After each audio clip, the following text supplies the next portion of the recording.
Hello friends, new chapter, binomial distribution.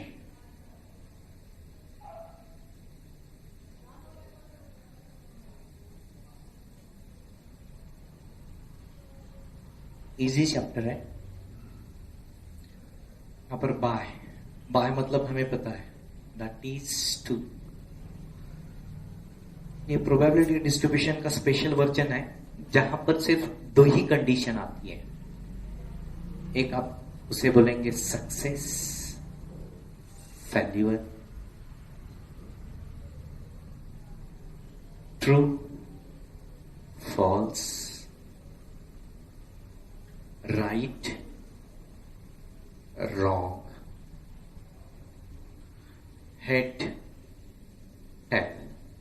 जहां ऐसे दो ऑप्शन आएंगे सिर्फ उस जगह हम बाइनोमियल डिस्ट्रीब्यूशन यूज करेंगे। ओके, अब ये प्रोबेबिलिटी का ही वर्जन है। This is the probability for only 2 cases, that is success, failure, true, false, right, wrong, head, tail, etcetera. Okay, this binomial distribution we have to simplify using only one formula, that is NCR p raised to r q raised to n minus r. Here there is the relation between the probability to find the x and the p. If you have to find the probability of success, then p should be related to success. If you have to find the probability of failure, then the p should be related to failure. This point should be the very important point in this chapter, कि हम जिसकी probability निकालना चाहते हैं, जैसे कि success की निकालना चाहते हैं तो P सक्सेस होना चाहिए और Q प्रोबेबिलिटी ऑफ फेल्यूर होना चाहिए। अगर मैं फेल्यूर की प्रोबेबिलिटी निकालना चाहता हूं तो P हमारा फेल्यूर से रिलेटेड होना चाहिए, Q हमारा सक्सेस से रिलेटेड होना चाहिए। अब यहां पर दो ही ऑप्शन है, P और Q, तो इन दोनों प्रोबेबिलिटी का एडिशन 1 होना चाहिए, मतलब Q should be equals to 1 minus P। Okay, NCR ये बाइनोमियल थ्योरम में हमने देख लिया है, उसके ऊपर से इसको सिंप्लीफाई कर यूजिंग दिस फॉर्मूला हमारा आधा एक्सरसाइज हो जाएगा। और जो हमने प्रीवियस चैप्टर प्रोबेबिलिटी डिस्ट्रीब्यूशन में पढ़ा था, एक्सपेक्टेड वैल्यू, यहां पर भी है expected value that is equals to NP, और वेरिएंस है दैट इज NPQ। बस इतने पे ही हमारा ये चैप्टर होने वाला है, आसान चैप्टर है। Exercise 8.1, first question, a die is thrown 6 times. A die is thrown 6 times. Okay, is the first information. If getting an odd number is success, यहां पर success का मतलब उन्होंने बोला है odd number. Okay, और हमें क्या फाइंड आउट करना है? Find the probability of 5 success.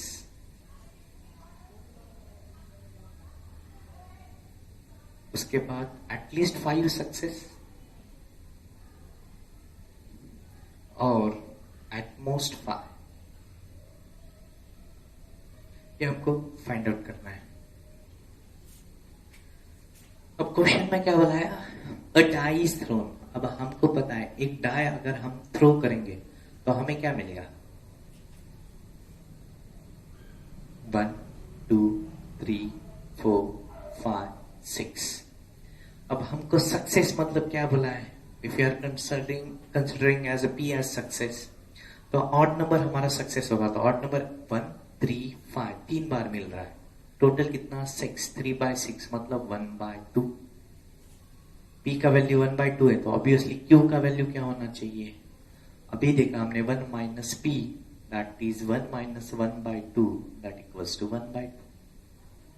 Okay, यहाँ तक क्लियर है? अब आगे बढ़ते हैं। आगे क्वेश्चन में क्या बोला है? We have to find probability of 5 success.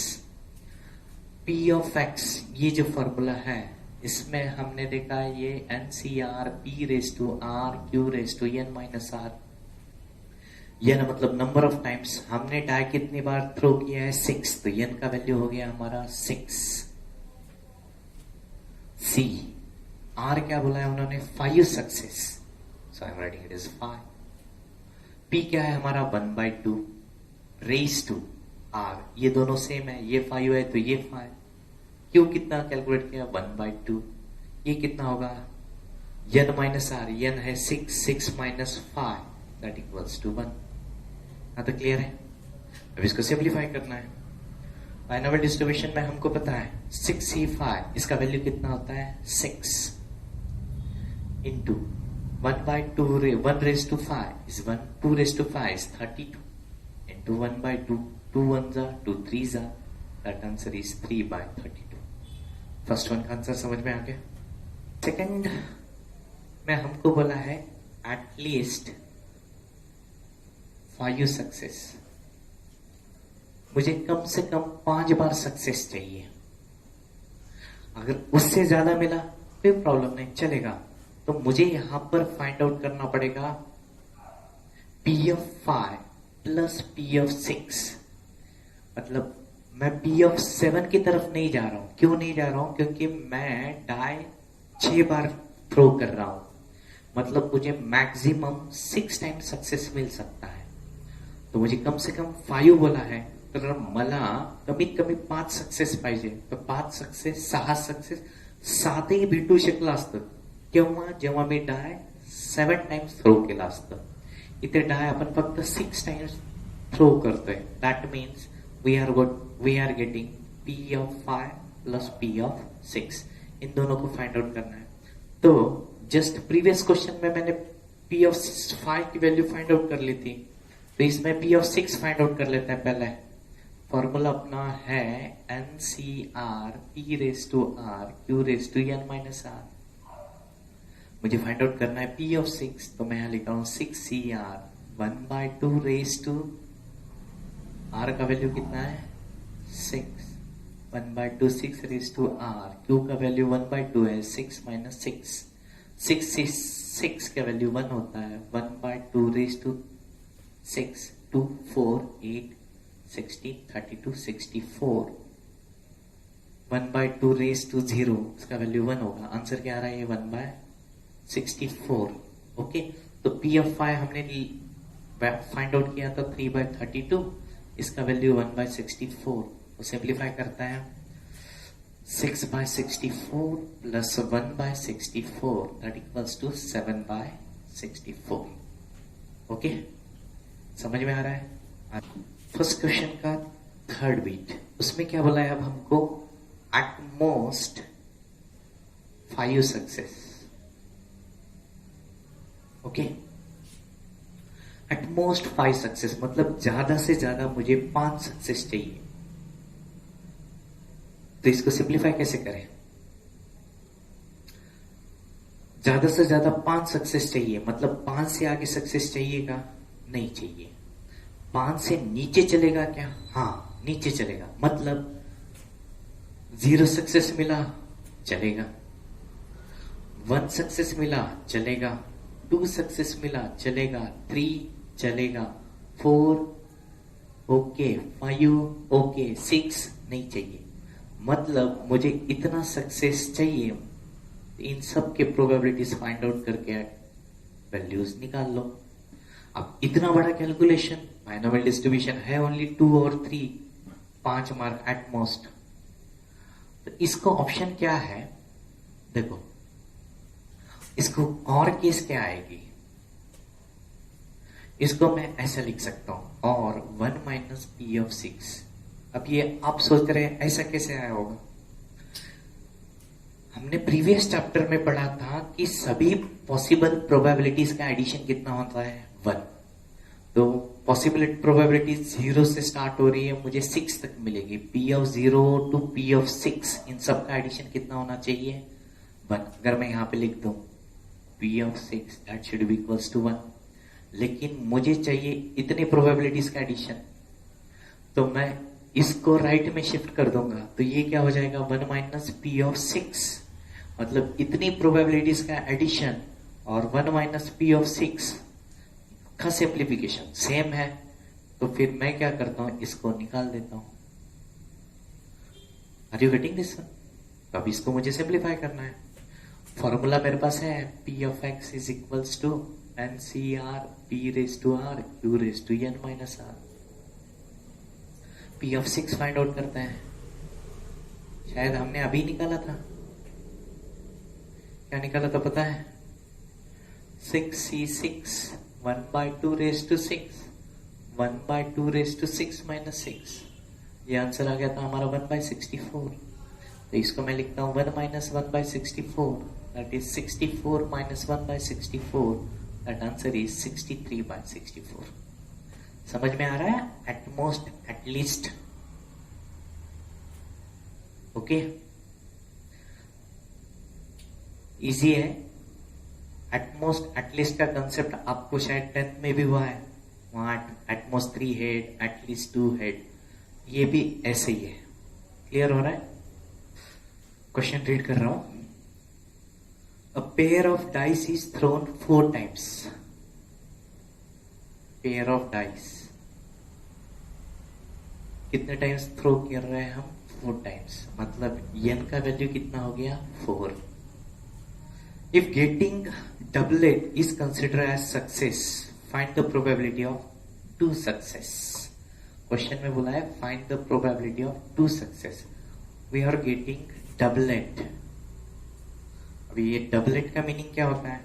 मतलब एक ही नंबर 2 बार मिले, जैसे 1 1 2 2 3 3 4 4 5 5 6 6। तो अब मुझे बोलिए, हमको ये नंबर मिल रहा है 6 टाइम्स, तो डिवाइड में कितना डालें? अब पेयर ऑफ डाइस है, मतलब एक डाई नहीं है, 2, तो 2 डाई में टोटल ऑप्शन कितने मिलते हैं? 36। तो हमको आंसर क्या आ गया? ये 1/6। अब पी मिल गया है, मुझे क्या फाइंड आउट करना है? क्यू क्या? Q is 1 minus P, that is 1 minus 1/6। इसका सिंप्लीफिकेशन कितना आएगा? 5/6। अब मुझे P मिल गया, Q मिल गया, N मिल गया। अब मुझे फाइंड आउट करना है, क्वेश्चन में बोला है ना एटलीस्ट बोला है ना एटमोस्ट बोला है, एग्जैक्टली 2 बोला है। We have the formula P of x is equals to NCR P raise to R Q raise to N minus R, that is P of 2। And कितना है? 4C2। P कितना है? 1/6 रेज टू 2, और ये है 5/6 raise to how much? n minus r। n कितना है? 4, और ये 2, 4 माइनस 2 2। सिंप्लीफिकेशन करते हैं। 4c2 का value that is 4 into 3 by 2 into 1, 2 2 that is equal to 6 into 1/6 का square 36, 25/36, 6 1 6 6 that is 25/6 into 36. It's a 216. That answer is 25/216. करते हैं ना?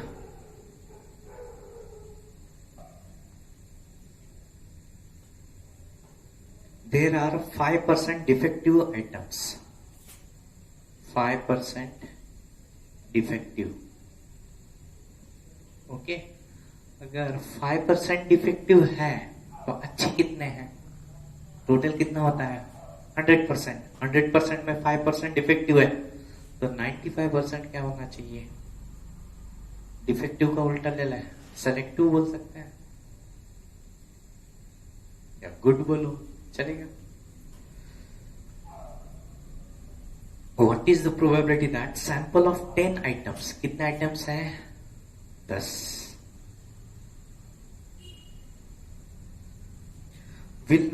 will include not more than 1 defective item. Not more than 1 defective.